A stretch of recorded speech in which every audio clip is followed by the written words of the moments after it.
Welcome to Daily Space Weather, folks. Looking at the sun here in colorized magnetogram. See that sunspot in the northwest limb up there? Taking a look at its magnetic activity. Excuse me. And we see a little bit of magnetic mixing on the leading edge of that umbra there. X-ray activity has dropped. And so yeah, we've got a sunspot. It's about to set within the next 36 hours. And we see a little bit of magnetic organization happening in the north portion here. You can see some consolidated fields happening up there. Let's take a look at the 304 angstroms view. Quite a bit of filaments around the edges of the solar disk.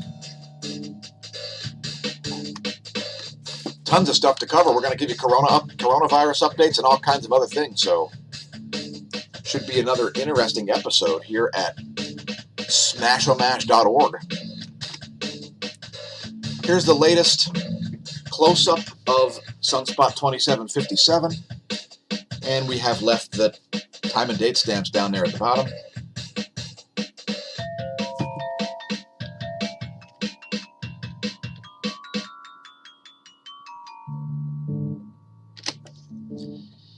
And let's take a look at the fields real quick. Here's the field breakdown. We're fading from magnetogram to 171 angstroms here. There are the fields. There's 171 angstroms. And you can see the way those fields are oriented. You can see the way the plasma is oriented to the fields. Don't get confused about which is which. Let's go to stereo A for a quick minute, which is located out here behind the Earth, seeing weather ahead of the Earth in terms of solar space weather, right? And we looked at a coronal mass ejection yesterday, facing the opposite way of the Earth. Today we see Venus make an appearance. And one interesting thing about this is it has a comet-like tail here.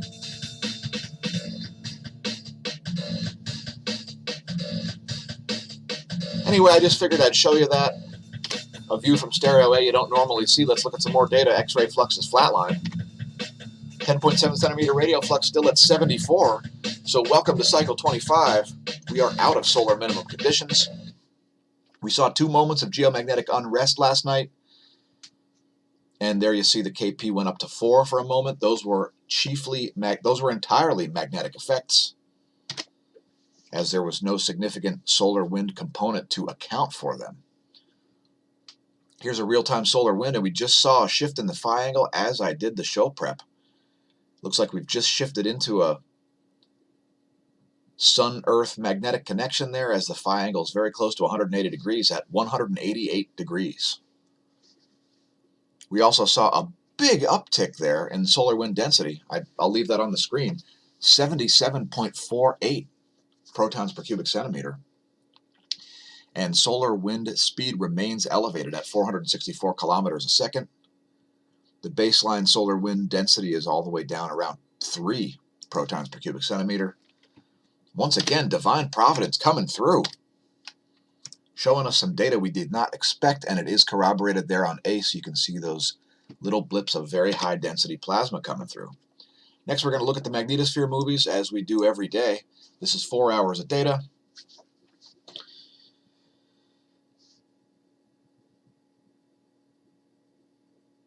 Looking at the geospace environment here, several Earth diameters is the view.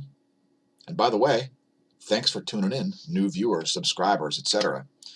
Here are the ground magnetic perturbations, and we see significant ones. Delta B are changes in Earth's B field, the field going through the magnet.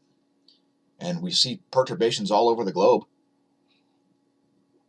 during this polar excursion, as we see 2 North Poles, one over Canada and one over Siberia, and the South Pole creeping toward southwestern Australia. Here's the globe view, now that we've showed you the polar view. And you can see significant magnetic pulses all over the place. And it's not just a result of the solar wind this time, folks. It's actually magnetic effects.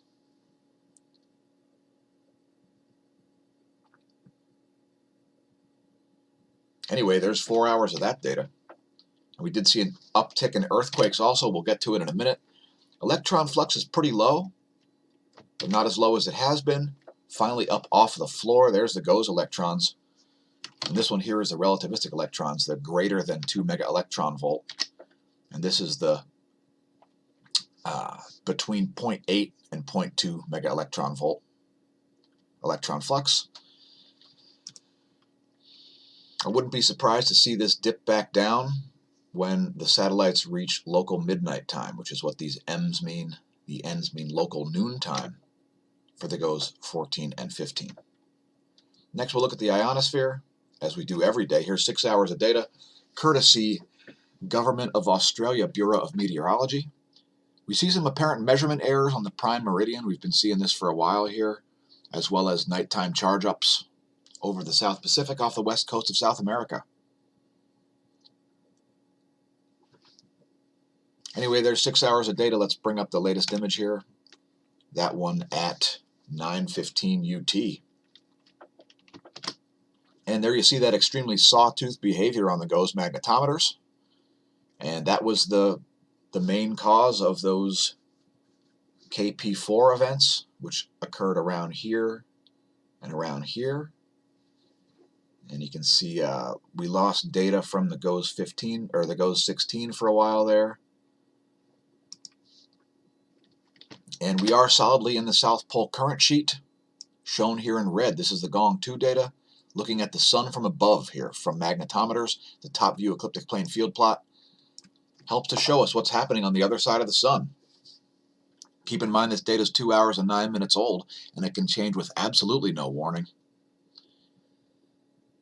And we're going to be seeing some continued spikiness here, as there is some suspended plasma out there, as well as some changes happening most likely south of the solar equator.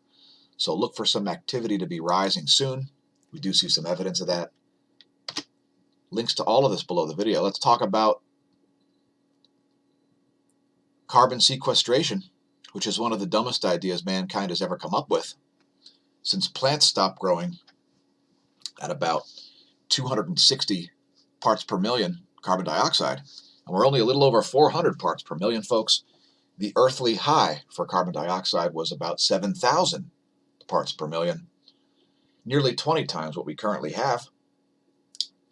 So people are very worried in that they believe carbon dioxide is the cause of, quote, global warming, end quote, and they're working their butts off to scrub carbon dioxide out of the air, a truly suicidal technique, as it is required for plants. Anyway, they're turning carbon dioxide into methane, and while it is good to be able to do these sorts of things, it's not good to do them on a mass scale, as carbon dioxide is not the climate control knob, never was the climate control knob, not on this planet, and is, again, necessary for survival, since humans have to grow plants in order to live.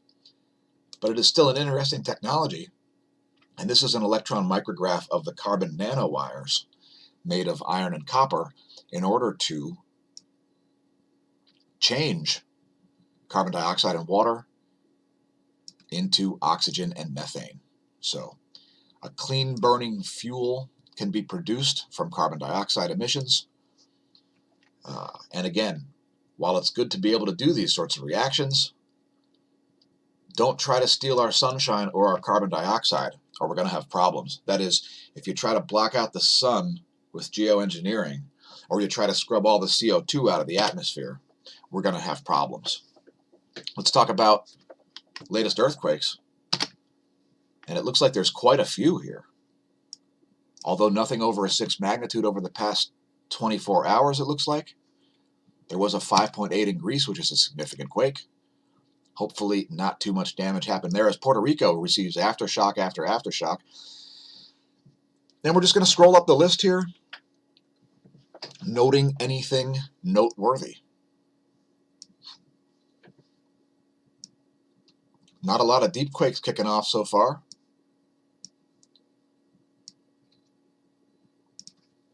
There's a 5.7 at Papua New Guinea. There's a quake in Romania. That one's at a 4.8 magnitude. That one may have caused some damage, as we see a yellow pager. And it's at depth, so heads up, vampire types. for a larger quake at the surface, as that one is at 120.3 kilometers depth. Please have a disaster plan, especially if you live in an earthquake-prone zone, as we really still are having an earthquake drought of major earthquakes here. Here's a deep quake north of New Zealand in this oceanic rift zone. 4.8 magnitude quake at 110 kilometers depth. There's one in Taiwan. Did you feel that one, David Dubine? By the way, speaking of David Dubine, planning a call with David later this afternoon.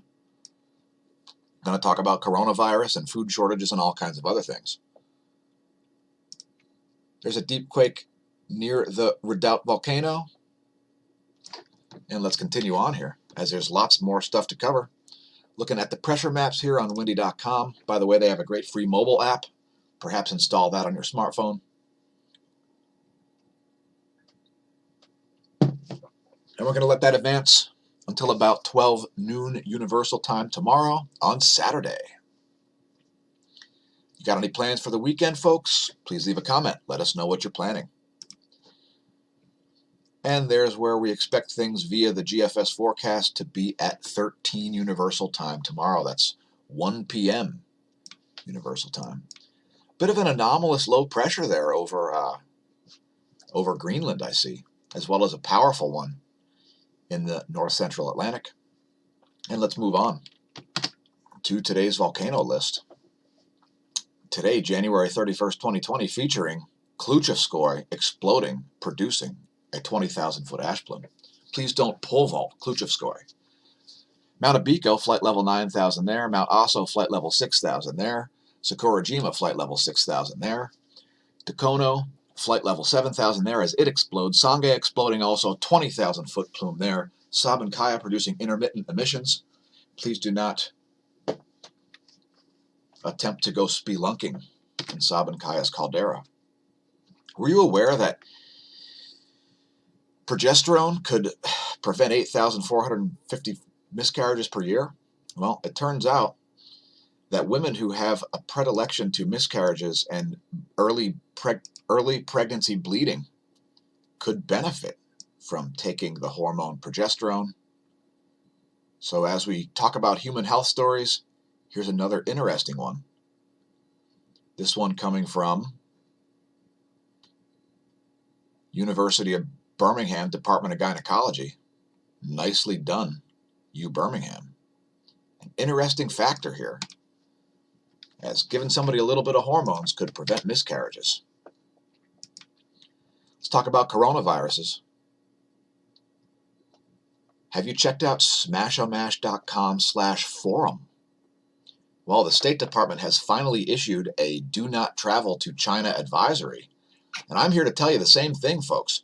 Do not travel to China. Wait until this disaster is complete, as China is not doing things like going to school or going to work, and it's a complete wasteland over there. Let's talk about the deadliness of the Wuhan coronavirus, and it's not very deadly at all. Here's a great chart from sciencealert.com. You can see the H1N1 virus killed over 284,000 people and had a fatality rate of only 17.4%. The Wuhan coronavirus only apparently, as of yesterday, has only had a fatality rate of 2%. So you want to talk about really deadly stuff, talk about Nipah or Marburg. Those are very, very deadly viruses. And so that's how the coronavirus relates. So if you want to read all about it, check out smashomash.com/forum. We've got an extensive section about it.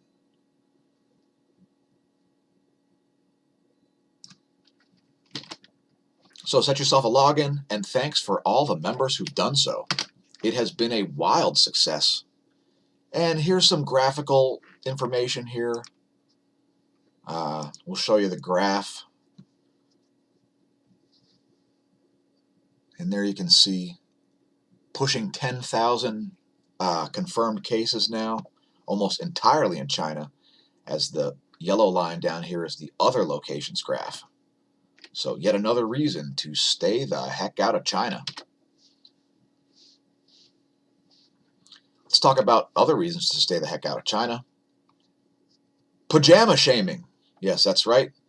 This woman went out shopping while wearing her pajamas, and the town in which she was shopping used facial recognition to find out who she was and then place her name with all of her information on public screens, shaming her for wearing pajamas. I don't know what the point of this is. Sounds like another really, really stupid idea. Anyway, the town has apparently apologized. However, its approach is not new. Last year, according to local media, the city asked residents to submit pictures of uncivilized behavior, offering to pay $1.45, equivalent 10 won, for successful tip-offs. Ouch. Surveillance state, anybody? Link to the article below the video. We're not going to link this one. Just head to smashomash.com/forum or link to it from smashomash.org and learn all about it. Here's where the lightning's striking right now. And it looks pretty calm on the eastern front of the U.S. And for you new viewers, I'm located in Lehigh Valley, Pennsylvania. Here is a value-added service. It's the Weather Underground U.S. Doppler radar map. And we see some ice storms hitting Texas, as well as some interesting convergence lines over the northern part. And let's just resubmit that form. And there's a U.S. water vapor map. And I'm finding this convergence over South Dakota quite interesting, as we see a high proton count in these areas. And I'm not messing around, folks. Drier air is more massive, hence has more protons. Let's zoom in. And there's that zone of dry air, and it is causing this moist air to the west of it to collide off of it. And this is part of the reason why we talk about atmospheric physics on the daily on the channel, as we would like our viewers to understand it. Impress your friends. Be able to predict the weather. Be able to forecast weather for your friends. Tell them when the snow will start. Tell them when the snow will stop. Tell them about turbulence when they're flying across central Nebraska. Powerful low over central Minnesota, as you can see that counterclockwise rotation. And let's get to more data, such as the jet streams on Null School. Extreme meridional jet stream flow, happening especially over the Pacific Northwest, and some very cold air being injected into the North Atlantic from northeastern Canada. Also, I would note the jet stream is flowing in the wrong direction, primarily east to west, once again over Brazil and Central South America. And it's doubled up and tripled up down there. Let's look at the eastern world's jet streams and keep moving on, as there's lots more things to cover. And we do expect to make a second video this afternoon. Were you aware that we're all over social media, such as minds.com, that's minds.com/smashomash, as well as on BitChute. We use BitChute as a repository to keep all of our videos, since our YouTube channel could be suddenly deleted with no warning or explanation. And by the way, if you enjoy the content, please press like and subscribe on YouTube. We're always changing the operation, so always look for new content and new types of content. And if you're considering starting crypto investment, click the links below the video to our Coinbase link, where we are formally inviting you to try crypto investing. You'll get a $10 reward. You get $10 free of Bitcoin just for joining Coinbase, which is also free, by the way. You can trade it, you can cash it in, you can do whatever you want. So check the links if you're thinking of dipping your tippy toe into crypto investing or getting into it for real. We do talk economics on the channel regularly. So again, click the link below the video if you're thinking of crypto investing, and earn $10 free of Bitcoin and have chances to earn all kinds of other stuff. I can still earn up to $186 more just by learning about other forms of crypto. Also, if you would like to support our mission, please consider becoming a patron, the main source of funding for these videos, and indeed our entire operation. And we're going to combine a bunch of extra stuff here toward the end of the video. We're going to do a That Is an Ass and That Is a Hole in the Ground segment and a cosmology segment all together wrapped up. So let's first talk about Voyager 2. Voyager 2 is having problems, having left the heliosphere at over 11 billion miles away. NASA's trying to fix it.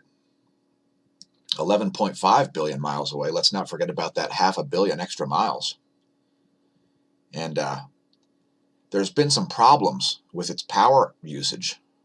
And apparently it failed to execute a planned maneuver to calibrate its magnetic field instrument. And while it continued sending telemetry, its science instruments shut off to conserve power as they had too many instruments turned on at the same time, and it went into a power down state. Hoping Voyager 2 is doing well, as we will be interested in the further data from Voyager 2. Get well, Voyager 2. Let's hope you haven't depleted your power too much. I don't know why I'm talking to a satellite. Why am I talking to a spacecraft? Here's where stuff is in the solar system. And by the way, stereo A is right here, and that was indeed Venus. There's where things will be in a week.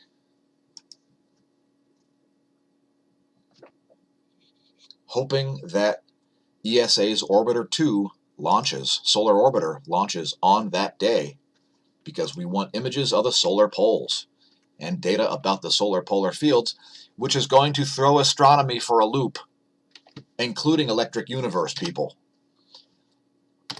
I like to use in-the-sky.org to make myself star charts, so I know when things are happening, like when Mars is rising, as it is now. And it is indeed 4:48 when we made this video. If you'd like to know where your constellations are, if you want to be able to identify things like Arcturus, check out in-the-sky.org. And no, we're not paid for that. Let's talk about the most detailed images ever taken of the solar surface. Check out the close-up of the granules. The resolution on these images is about 18 miles. We talked about it a little bit yesterday. One of these images is featured in the thumbnail. And we've linked to this article on SciTech Daily about the new solar telescope, the Daniel K. Inouye Solar Telescope, located in Hawaii on Mauna Kea. Oh, near Haleakala. My Hawaiian is subpar, folks. Anyway, if you want to read all about it, please do. Check out this little video clip. Don't copyright us, YouTube, as we talk about the sun daily. Check out the images. Super high res. Great stuff. Get that crap off my screen. Let's move on to talk about Sky Scholar. This YouTube channel, hosted by Dr. Pierre-Marie Robitaille of Ohio State University Department of Medicine Radiology. He's going to talk all about the sun, what it's really made of. So check out this video talking about the standard solar model explained, and about how the sun is not a gas. It is made of condensed matter. Pressure in the sun.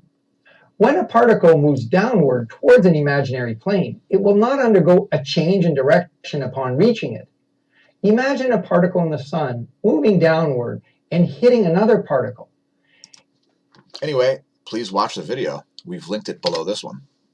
Did you watch yesterday's cosmology segment on our channel? We talked about all sorts of things, so perhaps check that out. We talked about Sagittarius A star's transient outbursts, and we saw another little dense section just a couple of days ago. We also talked about the emissions of X-rays from Crab Pulsar, which is the strongest X-ray source in the sky. And we got all this information from the Neil Gorell Swift Observatory, which we always link below our videos, as we are interested in transients, radio astronomy, X-rays, Blazars, especially. Let's talk about Markarian 501, as we see some broadband variability, possibly indicating some more information about the mechanism associated with blazar jets. Now, a blazar is a special type of active galactic nucleus. It's a quasar down which you're looking one of the polar jets, the poloidal field. You're looking down the poloidal field. And this is why these objects look so bright. They investigated 3 theoretical scenarios that could reproduce the emissions that they saw. And this is, we're talking gamma rays here, folks. A pileup in the electron energy distribution due to stochastic acceleration, a structured jet with 2 SCC emitting regions, with one dominated by an extremely narrow electron energy distribution, and emission produced via inverse Compton radiation, induced by electrons accelerated in a magnetospheric vacuum gap. If you're wondering what SSC emissions are, so am I, as I can't remember. And it's talking about synchrotron self-Compton. In other words, the synchrotron radiation is Comptonizing itself. I know it's a little advanced. Read the article. Look up the terms if you don't know them. We can't tell you everything. Let's talk about MKR 501. Here it is on Simbad. We've left links to that also, as well as to the Neil Gorell Swift Observatory SwiftBat X-ray monitor. There are the transients from Markarian 501.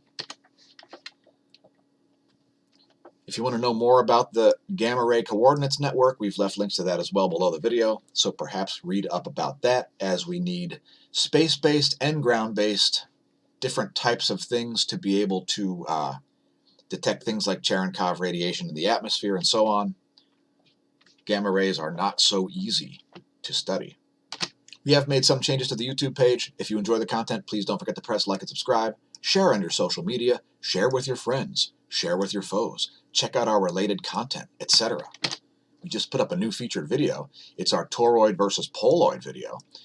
Let's talk about the mission real quick. It's to assist, study, and report on the ongoing formation of a unified theory of physics, to raise the awareness of the general public of the relationship between space weather and Earth effects, to connect and consult with media organizations to multiply our reach, to demonstrate cutting-edge proof-of-concept solutions to problems, to publish scientific papers in a multidisciplinary manner, including but not limited to spectroscopy, chemistry, astrophysics, health, wellness, longevity, cosmology, biology, to assist mankind by advancing the study of predictive phenomenon in order to optimize value, reduce risk and liability, save lives and resources, and adapt no matter what the adversity is, and to not be ossified in our beliefs, and to treat those who are with love, respect, and inclusion to the scientific discussion, as sometimes it takes a long time for science as complicated as what we're studying to sink in. If you'd like to help support that mission, considering becoming an assistant or associate producer of the content on Patreon, that's patreon.com/smAshomash, the real source of funding for the videos. And thanks Smash Team for tuning in. Stay tuned for some bonus features. First, here's a close-up of the intensity gram of Sunspot 2757 as it moves into a setting mode. So over the next 24 to 36 hours, we should see this set, and we should see some lovely images, especially in things like 171 angstroms, as this thing sets over the limb and produces a lovely light show. There's the colorized magnetogram of the same area. Let me refresh that real quick. So we get the latest image. And there's the latest image. You can see that active region down there in the lower left. That is a plage from cycle 25, the new cycle that we are currently in, as a cycle 24 sunspot sets. Could be the last one. Who knows? Anyway, there are the magnetic fields. And today we've decided to close things out with a 48-hour video in 193 angstroms. We are out. Thanks for tuning in. Don't forget to click the links below the video. See some coronal holes there associated with the South Pole.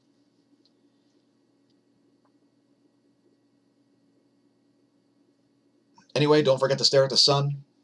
Don't drink, and if you do, don't drive, and since it'll never be now again, may that solar wind be at your back and that atherosclerosis absent from your veins.